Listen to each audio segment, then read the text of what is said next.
Hello friends, तो हमें यहाँ पर प्रोजेक्शन ऑफ पॉइंट का एक प्रॉब्लम दिया गया है, जिसके अंदर हमें एक ही लाइन पर सभी पॉइंट्स की पोजीशन को मार्क करना है और सभी पोजीशन के बीच में 25 mm का गैप छोड़ना है। तो सबसे पहले हम एक्स वाई लाइन को इस तरह से खींच लेंगे। अभी हमें यहाँ पर क्या देखना होगा, तो हमारा जो पॉइंट है वो एच पी से कहाँ पर है वो हमें पहले देखना है। अगर वो एच पी से ऊपर है तो ऊपर ही आएगा, और अगर वो नीचे है एच पी से तो एक्स वाई लाइन के नीचे ही आएगा। उसे हमें डैश के साथ इंडिकेट करना होता है, क्योंकि वो हमारा फ्रंट व्यू होगा। उसके बाद हमारा पॉइंट जो है वो वीपी से कहाँ पर है वो हमें देखना होता है। अगर वो वीपी से आगे है यानी कि इन फ्रंट ऑफ वीपी है तो उसे हमें एक्स वाई लाइन के नीचे दिखाना है, और अगर वो वीपी से पीछे है यानी कि बिहाइंड वीपी है तो उसे हम एक्स वाई लाइन के ऊपर दिखाएंगे। वो हम बिना डैश के दिखाएंगे, क्योंकि वीपी से आगे या पीछे होगा तो वो हमारा एक्स वाई के नीचे या ऊपर आएगा, वो हमारा टॉप व्यू होगा, तो उसे हम बिना डैश के दिखाएंगे। और एच पी से कहाँ पर है उसे हम डैश के साथ दिखाएंगे, क्योंकि वो हमारा फ्रंट व्यू होगा। तो हम सबसे पहले यहाँ पर देखते हैं कि पॉइंट ए जो है वो हमारा एच पी में है, तो वो हमारा एक्स वाई लाइन पर ही आएगा, जिसे हम यहाँ पर ए डैश से इंडिकेट कर देंगे। उसके बाद देखेंगे कि वीपी से वो कहाँ पर है, तो वीपी से 20 mm बिहाइंड है यानी कि पीछे है। तो पीछे है इसका मीनिंग कि वो कहाँ पर आएगा, ऊपर जाएगा। तो एक्स वाई लाइन से ऊपर 20 mm डिस्टेंस लेकर हम ये पॉइंट को इंडिकेट कर देंगे। यहाँ पर ये ए पॉइंट आएगा, और डिस्टेंस जो है वो हम यहाँ पर राइट हैंड साइड पर दिखा देंगे।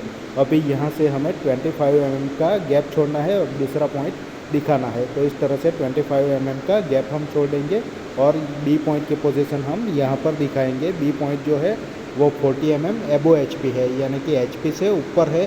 तो एक्स वाई लाइन से 40 mm ऊपर हमें एक लाइन ले लेनी है, और वहाँ पर हमें फ्रंट व्यू दिखाना है यानी कि बी डैश इंडिकेट करना है। उसके बाद देखना है कि वो वीपी से कहाँ पर है, तो वीपी से 25 mm इन फ्रंट ऑफ है यानी कि आगे है। आगे है इसका मीनिंग कि वो एक्स वाई लाइन से नीचे आएगा, टॉप व्यू। तो यहाँ पर हम डिस्टेंस दिखा देंगे, बाद में 25 mm यहाँ पर नीचे ले लेंगे और उसे बी से इंडिकेट करेंगे, और उसका डायमेंशन राइट हैंड साइड पर दिखा देंगे। इसके बाद पॉइंट सी जो है वो 40 mm एबो एच पी है, तो एच पी से ऊपर है, इसका मीनिंग कि वो ऊपर ही आएगा। तो यहाँ पर हम सी डैश इंडिकेट कर देंगे, ये हमारा फ्रंट व्यू होगा। इसके बाद वीपी से कहाँ पर है, तो वीपी में ही है, इंटी वीपी है, तो वो पॉइंट हमारा कहाँ पर आएगा, एक्स वाई लाइन में ही आएगा। तो यहाँ पर ही हम सी को दिखा देते हैं। इसके बाद पॉइंट डी को दिखाना है, तो फिर से 25 mm की गैप छोड़कर हम डी पॉइंट को दिखाएंगे। डी पॉइंट हमारा कहाँ पर है, तो डी पॉइंट हमारा है 25 mm बिलो एच पी। तो एच पी के नीचे है, तो वो 25 mm एक्स वाई लाइन के नीचे ही आएगा, तो वो डी डैश होगा। उसे हम यहाँ पर 25 mm का डिस्टेंस लेके दिखा देते हैं। उसके बाद हमें देखना है कि उसकी पोजीशन वीपी के साथ कहाँ पर है, तो 30 mm बिहाइंड वीपी है।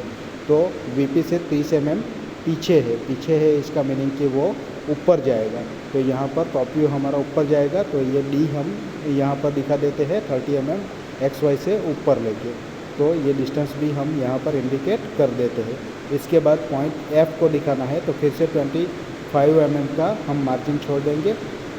सॉरी, ई पॉइंट को दिखाना है, तो 25 mm का मार्जिन छोड़ देंगे, और ई पॉइंट कहाँ पर है एच पी से वो देखेंगे। ई पॉइंट जो है वो 15 mm एबो एच पी है, तो ऊपर है एच पी से, तो वो ऊपर ही आएगा। तो यहाँ पर हम ई डैश दिखा देंगे और 15 mm का डायमेंशन दिखा देंगे। बाद में ई पॉइंट को हमें वी पी के रेफरेंस में देखना है, तो वी पी से वो कहाँ पर है, तो 40 mm बिहाइंड वी पी है, तो पीछे है, इसका मीनिंग कि वो एक्स वाई लाइन के ऊपर ही आएगा। तो हमें यहाँ से उसको मेज़र करना है, और 40 mm की लाइन लेकर यहाँ पर उसे इंडिकेट कर देना है ई पॉइंट के साथ, और यहाँ पर 40 mm का डायमेंशन दिखा देना है। छोटा डायमेंशन हमें पहले दिखाना है, उसके बाद बड़ा डायमेंशन दिखाना होता है। इसके बाद हमें एफ़ की पोजीशन को इंडिकेट करना है, तो फिर से हम 25 mm का मार्जिन छोड़ लेंगे, और देखेंगे कि एफ पॉइंट जो है वो एच पी के रेफरेंस में कहाँ पर है, तो 40 mm बिलो एच पी है, तो 40 mm नीचे ही आएगा। एच पी के नीचे है तो नीचे ही आएगा, और उसे हम डैश से दिखाएंगे, तो एफ डैश हमारा यहाँ पर आएगा, और इसका डायमेंशन हम यहाँ पर दिखा देते हैं। बाद में वीपी से वो कहाँ पर है वो देखेंगे, तो 20 mm in front of VP, यानी कि वीपी के आगे है, तो आगे है तो वो कहाँ पर आएगा, नीचे आएगा। तो 20 mm XY लाइन से नीचे आएगा।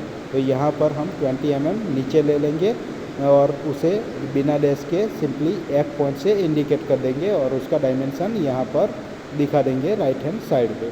इसी तरह से पॉइंट G को इंडिकेट करना है तो 25 mm का सबसे पहले मार्जिन ले लेंगे और देखेंगे कि G पॉइंट कहाँ पर है। तो G पॉइंट HP में ही है, तो ये यहाँ पर ही XY लाइन में ही आ जाएगा G डैश। और उसके बाद देखेंगे कि VP से वो कहाँ पर है। तो VP से 25 mm आगे है, 25 mm in front of VP है। अगर VP से आगे है तो वो कहाँ पर आएगा, नीचे आएगा।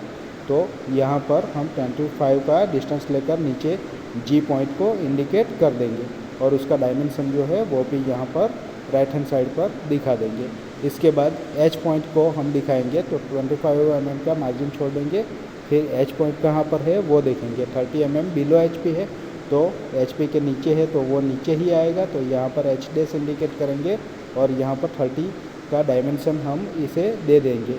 और बाद में देखेंगे कि VP के साथ कहाँ पर है, तो VP में ही है, तो वो XY में ही आएगा, इसलिए यहाँ पर ये H पॉइंट हमारा आ जाएगा। इसके बाद I पॉइंट हमारा कहाँ पर है, तो I पॉइंट जो है वो हमारा HP और VP दोनों प्लेन के अंदर है। तो इसका फ्रंट व्यू भी हमें XY में दिखेगा और टॉप व्यू भी XY में ही दिखेगा, यानी कि I डैश और I दोनों पॉइंट्स हमारे XY लाइन पर ही आएंगे। Thank you.